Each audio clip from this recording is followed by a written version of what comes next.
गिबियावनो नोंथांमोननि खौरां बिजोंनि गेजेरजों जोंनि बड'लेण्डनि रायजो राजाफोरनिसिम फैगौ दिवालीनि थाखाय गोसो गोरबोनि हामलायनाय जासिहरबाय। जोंनि UPPL हान्जानिफ्राय बयनिसिमबो दिवालीनि गाहाम हामलायनाय जासिहरबाय।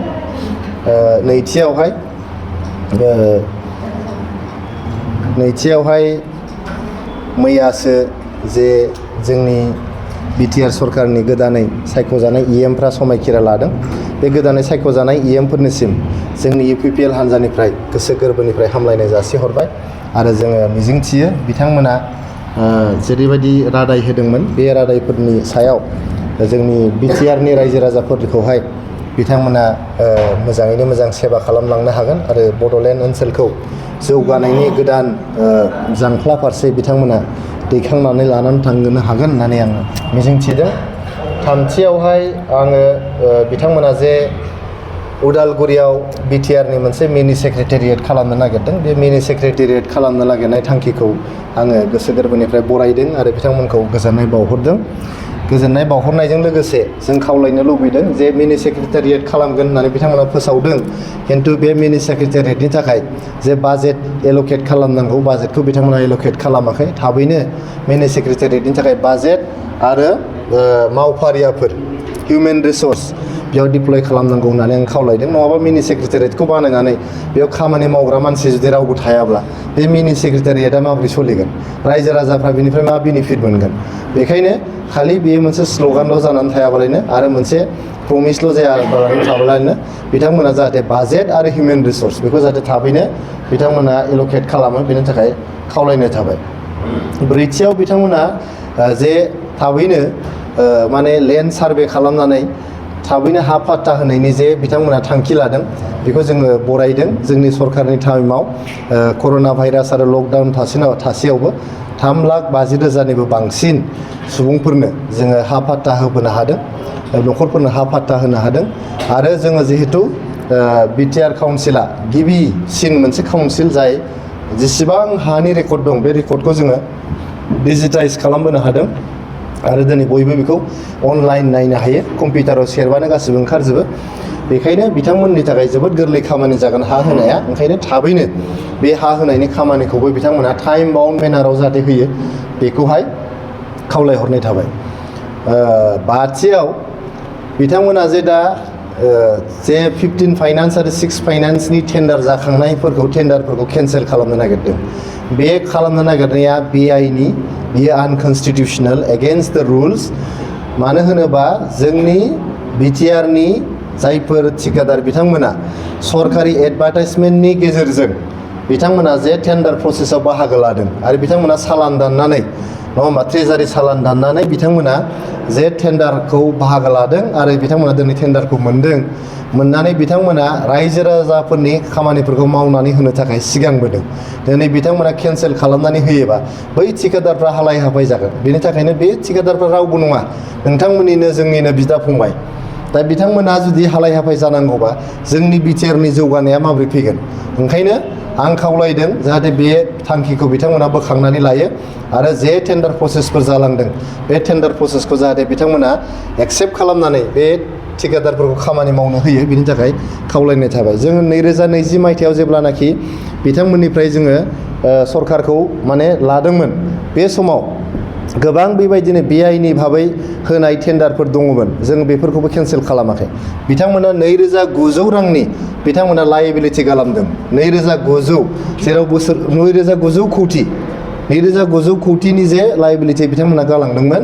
बेवहायबो जोङो बेखौ केन्सेल खालामाखै आरो फ्राय 300 कौटिनिबो बांसिन फ्राय 400 कौटिसो जोङो बे लायबिलिटिफोरनि बिलखौ जोङो होबोनो हादों। मानो होनोबा बैफोर मानसिफ्रा रावबो नङा, बे थिकादारफ्राबो BPFनि दिनाव मोननाय थिकाफोरबाबो बिथांमोना जोंनिनो बिदा फंबायफोर, जोंनिनो ओनसोलनि सुबुंफोर। बिथांमोना जोबोद खस्थ' खालामनानै लामा दालां स्कुल कलेज बानायनानै होदों, गावनि सिपिनि रांजों बिथांमोना बेखौ खालामनानै होदों। दा बिथांमोना जुदि बिलखौ मोनाबा माबोरै जानो। जोङो गासै 400 कौटिसो होबोबाय। दा आं खावलायनो लुबैदों जिहेथु बैफोर माने कन्ट्रेक्टखौ BPF नि दिनावनो 2020 मायथाइनि सिगांनो बिथांमोना मोनदोंमोन जेसेबां लायबिलिटि बिल मोननांगौ दङ बेखौ जाहाथे BPF सरकारा हाग्रामा महिलारि सार दैदेननाय सरकारा जाहाथे थाबैनो बै लायबिलिटिफोरखौ होयो मानो होनबा बै ठिकादारफ्रा सोरनावबा लन लानाय सोरनावबा हावलाद लानानै हा फाननानै बेंक क्रेडिट लानानै बिथांमोना बे ठिकाफोरखौहाय दैखांनानै होदोंमोन आरो दा बिथांमोना बिराद गिदिर मोनसे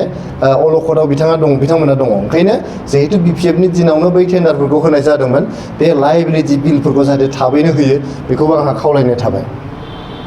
बिथांमोना बुंदों जे दिनैहाय माबा फरेस्टनि साख्रि होनायखौ BCDC नि सेक्रेटारि साख्रि होनायखौ बिथांमोना तदन्त खालामगोन मागोन होननानै बुंदों बियो जोबोद मोनसे दुखुनांथाव बाथ्रा जे प्रपार प्रसेस फल' खालामनानै एडभार्टाइजमेन्ट होनानै इउनिभार्सिटिखौहाय रिटेन एग्जामिनेशन कन्डाक्ट खालामहोनानै आसाम पुलिसखौहाय फिजिकेल टेस्ट खालामहोनानै आरो CSB खौहाय अरेल एग्जामिनेशन बा भाइबा बस खालामहोनानै बैफोर साख्रिफोरखौहाय उइथ माने मा होनो ट्रेन्सपेरेन्सि एन्ड एकाउन्टेबिलिटि बैफोर साख्रिखौ होनाय जादों खुनु माने बाव इलिगेल खुनु प्रसेस बाव माने फल' खालामनाय जायाखै बै लाइमोनफोरा जे दिनै साख्रि मोनबाय जइन जाबाय बिथांमोनखौ तदन्त खालामनानै दिनै जुदि आननेसेसारि मोनसे हेरेसमेन्ट होनो नागिरोबा बियो जोबोद दुखुनांथाव बाथ्रा बियो आनकनस्टिटिउसनेल इलिगेल आरो आनएक्सेप्टेबल ओंखायनो बिथांमोना फार्स्टआव थांबाय थायाबालायनो जाखांनाय खामानियाव थांबाय थायाबालायनो गावसोर मा मावनो नागिरदों बेयाव कनसेन्ट्रेट खालामनायासो बिथांमोना गोनां जोङो फ्राय 900सो थार्ड ग्रेड आरो फर्थ ग्रेडनि साख्रि बिथांमोना गारबोदों जों होबोस्लाबनो हायाखै जोंना सरकारनि टेनियरा डिसेम्बरसिम दङमोन माने जोंनि बिसायख'थिया सेप्तेम्बरावनो जानानै होबाय बिसायख'थिनि कड अफ कन्डाक्टआ थाबैनो जाना होबाय जायनि थाखाय थार्ड ग्रेड आरो फर्थ ग्रेडनि साख्रिखौ जोङो होबोनो हायाखै इन्टारभिउनि रिजाल्टफोरखौ होबोनो हानाय जादों आरो टेट क्वालिफाइडफोरनि थाखाय फ्राय 1100 फोरोंगिरिफोरनो होनायनि थाखाय जोङो गासिबो प्रसेसखौ कमप्लिट खालामबोजोब्बाय खालि एपइन्टमेन्टल' होनांसिगौ एकदम माने इलिजिबल जायफोर प्रपार प्रसेस खालामनानै बिराद गोरों प्रफेसारफोर ससियेल एक्टिभिस्टफोरखौहाय कमिटि दानानै होनानै जाहाथे मोजां मानसिफ्रा मोनो क्वालिफाइड इलिजिबल मानसिफ्रा मोनो बे प्रसेसखौ फल' खालामजोबनानै खालि एपइन्टमेन्टल' होनांसिगौमोन बे एपइन्टमेन्टफोरखौ जाहाथे बिथांमोना थाबैनो होयो थांनायाव माने फार्स्टआव थांबाय थायाबालायनो फिउचारखौ जाहाथे बिथांमोना फकास खालामो बेखौ आंहा खावलायनाय थाबाय आरो मोनसे डिसिसन बिथांमोना लादों जे नन CSB जायफोर साख्रि मोनदोंमोन फ्राय 570 सुबुंफोरखौहाय इन्टारभिउ गैयाजासे CSB नि खुनु प्रसेस गैयाजासे एडभार्टाइजमेन्ट गैयाजासे 2020 मायथाइसिम बिथांमोना एपइन्टमेन्ट होबोदोंमोन बे एपइन्टमेन्ट मोननाय सुबुंफोरनो बिथांमोना दानारि बान्था होनो नागिरदों बा दानारि होनो नागिरदों सालारिसफोर होनो नागिरदों आराय बोसोरनि खननै होनो नागिरदों बेयो जोबोद मोनसे वेलकाम मुभ बेयो मोजां मोनसे डिसिसन जादों बे सालारिखौ थाबैनो बिथांमोना जाहाथे होयो बेखौनो जों खावलायनाय थाबाय जों जोबोद नाजादोंमोन बिथांमोनखौ नैबे थार्ड ग्रेड आरो फर्थ ग्रेडनि जे साकरि बेयाव बिथांमोनखौ सोसननानै बिथांमोननि साकरिखौ जों रेगुलाराइज खालामनो जों नाजादोंमोन जोङो सालारिबो होनो नाजादोंमोन खिन्थु बबे हेडनिफ्राय बिथांमोननि सालारिफोरखौ होगोन बेखौ जोंनि अफिसारफ्रा नागिरनानै मोनाखैमोन अफिसारफोरखौ जोबोद जोङो नारसिनदोंमोन खिन्थु अफिसारफ्रा गिनानै जे खुनु प्रसिडियर गैयाजासे प्रसेस गैयाजासे होनाय साकरिनि सालारिखौ बोरै होनो होननानै अफिसारफ्रा एग्रि जायाखै प्रिन्सिपाल सेक्रेटारिया एग्रि जायाखै सेक्रेटारि पार्सनेल डिपार्टमेन्टआ एग्रि जायाखै बेनि थाखाय जों बे दरमाफोरखौ होनो हाबाखै जोबोद बरायदों आरो थाबैनो जाहाथे बे सालारिफोरखौ होयो बेनि थाखाय जोङो खावलायनाय थाबाय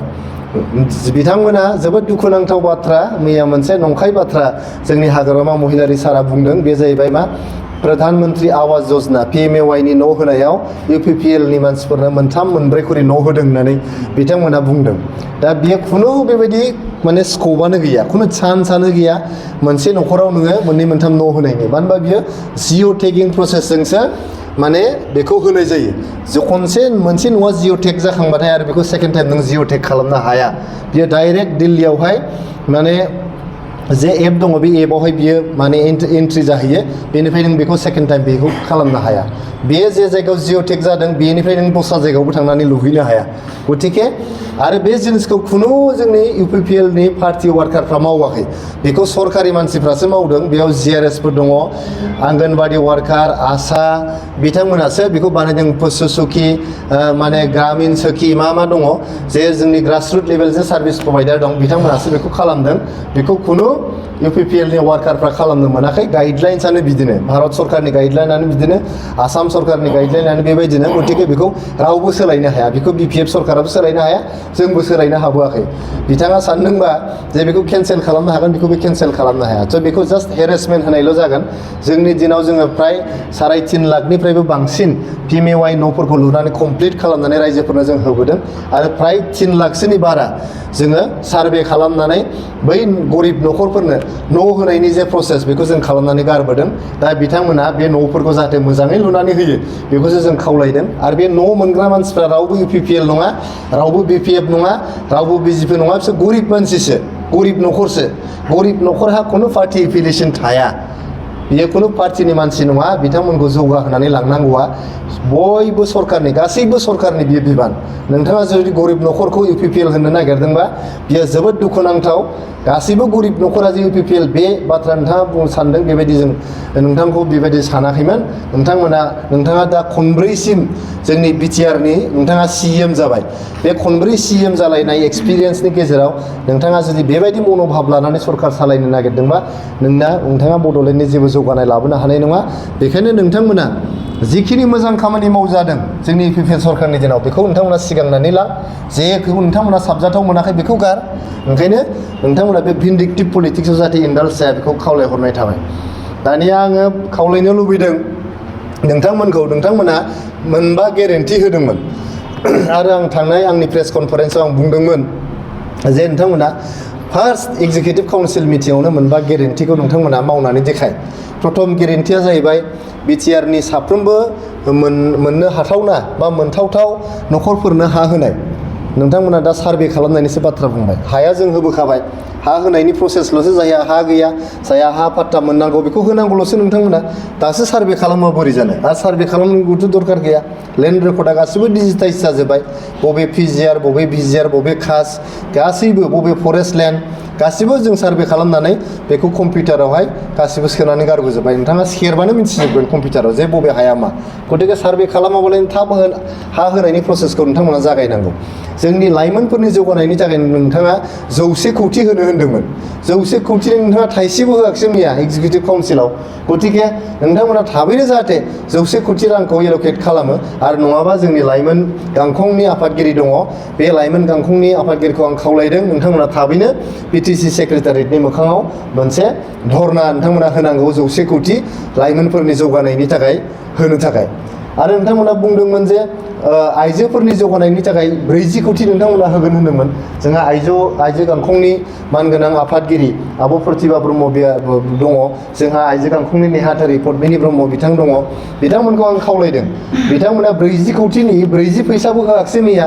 गतिके थाबैनो जाहाथे 40 कौटिखौ नोंथांमोना आइजो जौगानायनि थाखाय होयो बेनि थाखाय होआब्ला जोंनि आइजो गांखंखौ नांगौ बायदि एक्सन लानो थाखाय आङो खावलायदों थामथियाव नोंथांमोना बुंदोंमोन इक'नमिकेलि उइकार सेक्सन EWS नो 50 कौटि होनो होन्दोंमोन जौगानायनि थाखाय नोंथांमोना 50 कौटिनि 50 फैसाबो होआखिसै मैया नोंथांमोना बे 50 कौटिखौ जाहाथे थाबैनो होयो बेखौ आङो BPF नि दैदेनगिरि आरो हाग्रामा महिलारि सारनावहाय आं खावलायहरदों आरो नोंथांमोना बेंगुरा सुबुंफोरनो पार्सन विथ डिसेबिलिटिस आरो गागि नोगोरारिफोरनो नोंथांमोना 10 कौटि होनो होन्दोंमोन बोसोरफ्रोमबो 10 कौटिनि नोंथांमोना 10 फैसाबो होआखिसै गतिके बे मोनबा जे गेरेन्टि नोंथांमोना होदोंमोन मोनबा गेरेन्टिनि मोनसेबो नोंथांमोना मैया रायखांदिया गतिके नोंथांमोननि गेरेन्टिखौ नुनानै रायजो राजाफ्रा नोंथांमोननो भट होदोंमोन नोंथांमोनखौ देरहाहोदों नोंथांमोनखौ गोहोनि मासियाव जिरायहोदों दा गोहोनि मासियाव जिरायखांनानै नोंथांमोना रायजो राजाफोरनो होनाय रादायखौ बावनानै थाङोब्ला जोङो UPPL आ अराय नोंथांमोनखौ गोसोखांनो थाखाय थियारि जानानै दङ आरो जोंनि लाइमोन गांखं जोंनि आइजो गांखं मोनफ्रोमबो गांखं इनक्लुडिं पेरेन्ट बडि जोङो सेक्रेटारियेटनि मोखाङाव एसेम्ब्लिनि मोखाङाव जोङो डेम'क्रेटिक मास एजिटेसन खालामनो थाखाय जोङो रेडि जानानै दङ नोंथांमोना दासान जे जोंनि दिनाव हाग्रामा महिलारि साना एसेम्ब्लियाव सानसेबो फैयाखै बिथाङा समायखिराबो लायाखै MCLA जानानै बिथाङा 5 बोसोर समायखिराबो लायाखै आरो 5 बोसोराव खनसेबो एसेम्ब्लियाव फैयाखै जोंनि UPPL निफ्राय नोंथांमोना कनस्ट्राक्टिभ पजिटिभ आरो सापर्टिभ मोनसे अपोजिसन नोंथांमोना मोनगोन जे खामानियाव नोंथांमोनखौ जों हेफाजाब होनांगौ अराय जों हेफाजाब होलांबाय थागोन रायजो राजानि मोजांनि खामानियाव हेफाजाब होलांबाय थागोन बड'लेण्ड ओनसोलनि जौगानायनि खामानियाव जों हेफाजाब होलांबाय थागोन गरिब दुखियानि खामानिफ्राव नोंथांमोनखौ हेफाजाब होलांबाय थागोन आरो रायजोनि हेंथायै नोंथांमोननि लानाय थांखि आरो हाबाफारिफोरखौ जों जेब्लायबो अपोज खालामलांबाय थागोन as a responsible opposition effective opposition डेम'क्रेसियाव जिहेतु अपोजिसनहाबो गोबां माने बिहोमा दङ बा रल दङ बे रलफोरखौ जों लालांबाय थागोन आरो जोङो नोंथांमोनखौ जेब्लायबो रिमाइन्ड खालामलांबाय थागोन जे नोंथांमोना जे रादायफोरखौ होनानै मासियाव जिरायदों गोहोनि मासियाव बे रादायफोरखौ जाहाथे नोंथांमोना रायजो राजाफोरनो मावनानै होयो बेखौ जोङो अराय सम नोंथांमोनखौ गोसोखांहोलांबाय थागोन गोजोन्थों CSB बर्ड आरो टाउन कमिटि माखासे जितु कमिटिफोरखौ सेफायनाय जादों बेनि सायाव बियो जोबोद दुखुनांथाव जादों क'क्राझार डेभेलपमेन्ट अथ'रिटिया जेब्लानाखि जों सरकाराव फैदोंमोन जोंना बिथां आदा किशोर बसुमतारीमोन नामा आदा किशोर बसुमतारी जोंनिनो मानसि मानगोनां सिबाय चेयारमेन जानानै दंमोन जों मालाबाबो क'क्राझार डेभेलपमेन्ट अथ'रिटिखौ सिफायाखै आदा किशोर बसुमतारीखौ गावनि टेनियरखौ जोबहोथारनानैसो जोङो माने गोदानै क'क्राझार डेभेलपमेन्ट अथ'रिटिनि दाखालिसो इलेक्सननि सिगांसो जोङो एपइन्ट खालामदों आदा रुदै दैमारिखौ दा बेखौ बिथांमोना सिफायदों होननानै बुंदों बेनि मा लिगेल अपसन्स दङ बेखौ जों नायबाय थादों खिन्थु बेयो जोबोद दुखुनांथाव जादों जे नोंनि सरकार फैजोबबा जे गासिबो बायजोबनांगौ रायजोनि खामानिखौ जे नोंल' मावनांगौ बेबायदि इग'खौ लानानै खामानि मावोबा रायजोनि मालाबाबो सेवा खालामनो हानाय नङा जोङो फकिराग्राम मिउनिसिपाल बर्ड बावाखै नै बोसोरसेसो सिगांसोल' जोङो सिफायदों बे BPFनि दिनावनो एपइन्ट खालामनायमोन क'क्राझार मिउनिसिपाल बर्डआ जोङो चेयारमेना फकिराग्राम ओंखायनोथ' चेयारमेनखौ जोङो कन्टिनिउ खालामहोदों जों मालाबाबो सिफायाखै बेखौ बे रायजोनि सेवा खालामनायनि खामानिसो बेयाव खुनु पावार देखायनाय बा इग' देखायनाय बेबायदि जेबो बेहाय थाया नोंथांमोना बुजियाखै खोमा गोदान गोदो नोंथांमोना BPFनि सरकार दाजेननानै BTC गठन जानायनि उनाव नोंथांमोना गोबां माने माबाजों इम्पिउनिटिजों गोबां इग'जों सरकारखौ सालायदों खिन्थु दाथ' बुजिबाय नोंथांमोना 5 बोसोराव बे अपोजिसनावबो थाबाय जों नोंथांमोनखौ माब्लाबाबो रायाखै नोंथांमोननो गाज्रि थासारि जों क्रियेट खालामाखै नोंथांमोन बायदि जों मानसिफोरनि न'आव थांनानै फरखा गावदेरहैयाखै सोरखौबा जोङो बुवाखै बड'फानि मोखाङाव जोङो हाब्रु आरो गोबोरखि साराखै जोङो खुनु रुपनाथ ब्रह्मनि माने गोसोखांथियाव बानायनाय जे मेम'रियेल दं बेखौ जोङो धंस' खालामहैयाखै जों रावनिबो जोङो गाज्रि खालामाखै 5 बोसोर सरकारावहाय जोङो फंसे सोदोबबो गाज्रिबो नोंथांमोननि एगेन्स्टै बुङाखै गतिके दिनैहाय नोंथांमोना सरकाराव फैग्रोमोना जे गासिबो जिनिसखौ सिफायजोबनानै गावनिल' मानसि थानांगौ बेबायदि साननाया मोनसे डेम'क्रेसिनि हेंथा मोनसे सिन्थाधारा गतिके बेबायदि साननायखौ नागारनो थाखाय आङो BPFनि दैदेनगिरिफोरखौ खावलायहरदों माने सरकाराव फैनाया बिराद रंजानांगौनि बाथ्रा नङा बेयो मोनसे बिराद गिदिर बिबानसो रायजोखौ सेवा खालामनांगौ रायजोनि जौगानायनि खामानि मावनांगौ रायजोनि जेंना जेंगोनाखौ सुस्रांनांगौ नङा होमबा साफ्रोमबो रायजोनि मोनफ्रोमबो जेंनाफोरखौ फाफ्लियाव रुजुनानै खर'आव रुजुनानै खामानि मावलांबाय थानांगौआ बियो मोनसे गिदिर बिबान बे गिदिर बिबानखौ नोंथांमोना रुजुनानै मावलांनांगोनसो बेयाव खालि सिफायनाय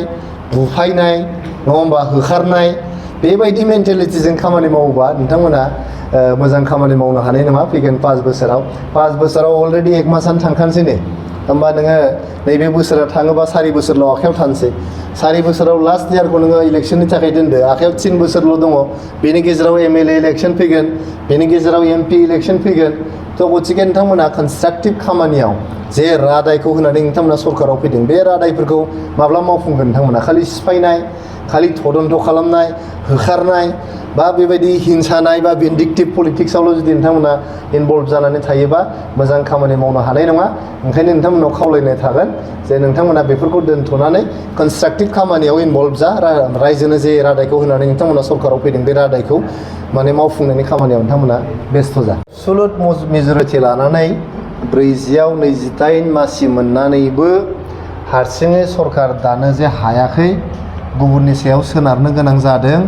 बेखौ नोंथांमोना BPFनि दैदेनगिरिफोरनावसो सोंनांगोन बिथांमोना मानो हाजिया मा कम्पालसन दं नङा होमबा सिङाव मा इलु दं बेखौ नोंथांमोना एसे सोंनानै नायदो बिथांमोना मा फिननाय होयो बिथांमोनहा जेरैबायदि दिनै गुबुन हान्जाफोरनि सायाव सोनारनो गोनां जादों। आं सानो बिसायख'थिनि सिगांनो माबा मोनसे बेबायदि एरेन्जमेन्ट बिथांमोना दंखायोमोन, जायनि थाखाय बिसायख'थि जोबखांनायनि उनाव दिनै बिथांमोना गोबाव सम लानायनि उनावसो मैयासो बिथांमोना EMफोर एपइन्ट खालामनो हादों। आरो EM एपइन्ट खालामखांनानैबाबो बिथांमोना गुबुन हान्जानि सायावसो सोनारनो गोनां जाबाय थादों। बियो सिङाव माबा मोनसे बिथांमोनहा कम्पालसन दङ, बिथांमोना हारसिङै इन्डिपेन्डेन्टलि खामानि जे मावनो हायाखै, बे बाथ्राफोरखौनो फोरमायदों। नाथाय नोंथांमोना BPFनि दैदेनगिरिफोरनावसो मानो दिनैसिम सरकारखौ हारसिङै बिथांमोना दानो हायाखै? नोंथांमोनखौ आं गोबां खेब बुंखांबाय जे जोङो UPPL हिसाबै 2020 मायथाइनिफ्राय 2025 मायथाइसिम NDAनि सरकार जोंहा BTR आव दङमोन। 2026 मायथाइनि आसाम एसेम्ब्लिनि बिसायख'थिसिम जोंहा NDAजों थानायनि कमिटमेन्ट दङ। आरो निउ दिल्लीयाव जोंनि सानै मेम्बार अफ पार्लियामेन्टआ 2029 मायथाइसिम NDAजों थानायनि कमिटमेन्ट दङ। एज पार द कमिटमेन्ट। दा कमिटमेन्टखौ जुदि सोरबा सिफायोब्ला, जोंनि तरफनिफ्राय जों कमिटमेन्टखौ सिफायनो नागिराखै, जुदि कमिटमेन्टखौ गुबुनथिंजायनिफ्राय सिफायोब्ला बेनि सायाव जोङो जोंनि दैदेनगिरिफ्रा सावरायनानै थांखि लागोन। थांखि लाखांनानै जेब्लानाखि रायजोनो खिन्थानांगौ सम फैगोन, अब्ला नोंथांमोनखौ लेंहरनानै जोङो बे थांखिनि सोमोन्दै खिन्थागोन, फोरमायगोन।